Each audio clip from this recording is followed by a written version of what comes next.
The Galaxy S9 is Samsung's latest phone, and it seems to be a bit overshadowed by the larger S9 Plus, but packing quite similar specifications apart from the camera, the RAM and the battery, I decided to pick one up nonetheless. I picked up the titanium grey 64GB variant with dual SIM functionality.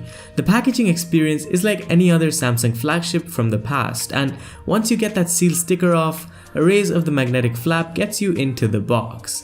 You get a mini Galaxy S9 branded box in there which has the SIM removal tool, a quick start guide which honestly I'll never even open, and a clear silicone case which I think more and more manufacturers should start doing. Then you get the phone itself, which is never going to be this smudge free ever again, and taking the plastic off it is just a very satisfying feeling.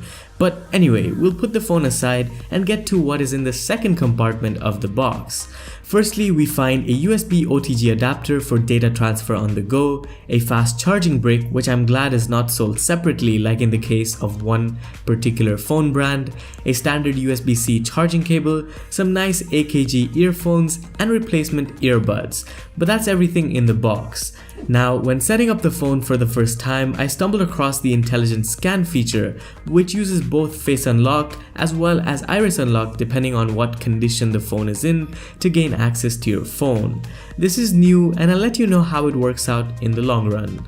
But in the hand, the Galaxy S9 has a very similar form factor to that of the S8. The screen immediately pops and overall usability so far is pretty smooth, snappy and familiar.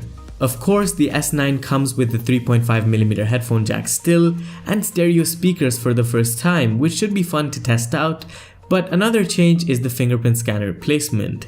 It moves to the more natural position under the camera, which should help with reachability. But there's tons of other things like Samsung's AR emoji or the new variable aperture camera that I'll get around to testing in the long run. And of course, how the phone holds up, although that sleek case should definitely help.